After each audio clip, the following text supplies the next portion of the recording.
Hello, this is Jay, and today on this crisp Sunday morning, I wanted to speak to you about something that I have been meaning to discuss for quite a while, for over a year in fact. I have had conversations with men and women over the last 15 years who have confided in me about their encounters with spirit and the absolute feeling that a paranormal of some sort is trying to have sex with them. Much of these conversations were way before I started on this journey of being a healer or understanding the plethora of layers regarding spirituality, holistic and esoteric meanings, rituals, etc. The people that had these conversations with me always had a rational reason as to why they thought they were being attacked in such a way, or had a disturbing dream that often kept them thoughtful in mind throughout the day. Some of these people were individuals that I had encountered during work, during leisure time, and at odd times.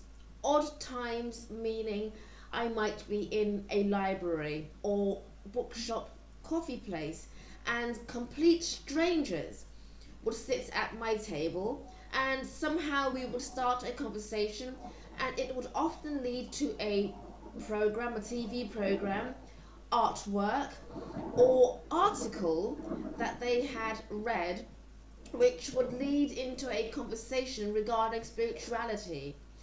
Recently, there is a BBC program series called Requiem. This has brought to light an issue and an increase in people discussing the program and its take on matters spiritual and ritual in the modern world, often leading the personal persons to their own belief systems and skepticisms. Requiem is very thought-provoking. If you have not seen it, log on to the BBC television section and watch it. Watch it during the daytime so that it does not remain with you directly at night as you fall asleep.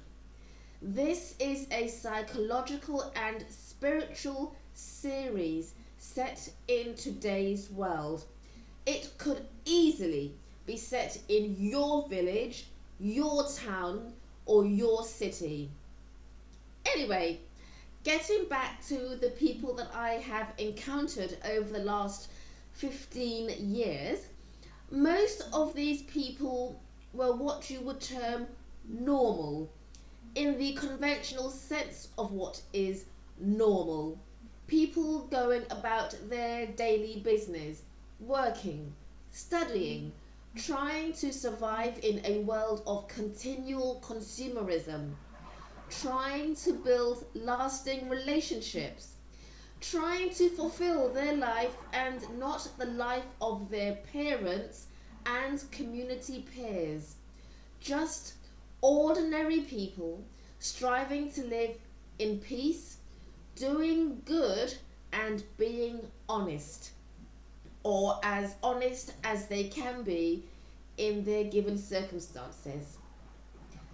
The conversations were from people of different backgrounds to my own: Muslims, Buddhists, Hindus, Jews, Greek Orthodox, plus those of the Christian faith. There is a name associated for people who have sex with spirits. There are more people coming out and discussing their experiences with having sex with spirits.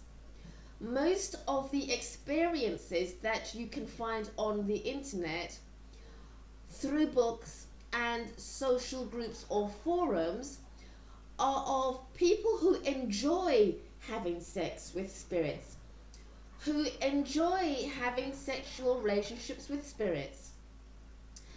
But I want to discuss those individuals, the ones that I have had conversations with on this subject, that have not wanted to initiate or enter into sex with spirits, but were subjected to sexual interferences that they did not want. For some, it felt so strong that it felt as though they were being raped, were being forced into giving themselves up to the spirits for the spirit's gratification. Let me tell you now, it can happen to absolutely anyone. It happens to spirit mediums, it happens to atheists, and everyone in between. There is no age discrimination. There is no race discrimination. I will give you one example of a business person who experienced this recently. This person's family is from India. This person found out a couple of years ago that there was a strong jealousy between the wife of an uncle, the aunt-in-law, and this person's family, predominantly the mother and father. The aunt-in-law and the uncle lived nearby, and she is one of those women who have to have everything. Social status is the primary important thing to her and her well-being. The uncle was put down by her for not attaining a better lifestyle for herself. It transpires that this aunt-in-law paid an old village woman in India who dealt in curses to place a hex on the family and the place where they lived in the UK. Small unfortunate things began to happen to the family, plus the residence that they lived in. They often put it down to the changes that they and others were going through, from social and political changes. Then on one visit to India, this business person met a holy man and was told by the holy man about the aunt-in-law and what she had done. The holy man gave the business person an amulet to be kept close at all times, even when washing themselves. So the business person thanked the holy man, took the information and paid for the amulet. It took about 11 months or so for things to deteriorate significantly around the business person, financially and personally. But this person kept bouncing back. Then, after one revelation from another holy man in India, the business person discovered a deeper hex that the aunt-in-law had placed on the family. This time solely on the brother of the uncle, i.e. the eldest brother, the father of the business person. There was also a hex on the business person for greater misfortune to happen to them. Not only did the business person find out about the hex on the father and themselves, but also what was used in the hex. I am not going to go into all that was used and how it was used, but it involved the menstrual blood. A few months later, the father died.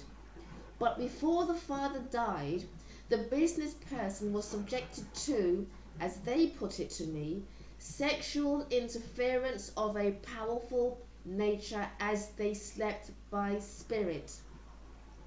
It did not happen every day, but it happened enough to warrant help from someone knowledgeable on these matters. This business person told me that they had to forcefully reject the advancements of the malevolent spirits on one occasion, as they could not find the amulet. The amulet had somehow moved from where it had been placed. They had taken a shower and had taken the amulet off, and then they could not find it again. When they went to sleep, all kinds of nonsense began to happen. It was perhaps a warning of the severity of what was being placed upon them. Another visit to India was out of the question, as the money was not available for such a trip.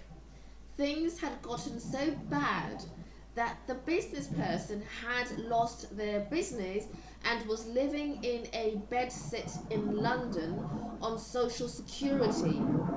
Yet, this person was striving forward with new business plans, new business connections, as well as trying to break the hex over the family. There are other situations regarding unwanted sex with spirits that I want to discuss with you on a webinar, including masturbation at night or as the sun sets, together with the interference from spirit that use masturbation to access your spirit energy and give them greater satisfaction in the realms that they occupy.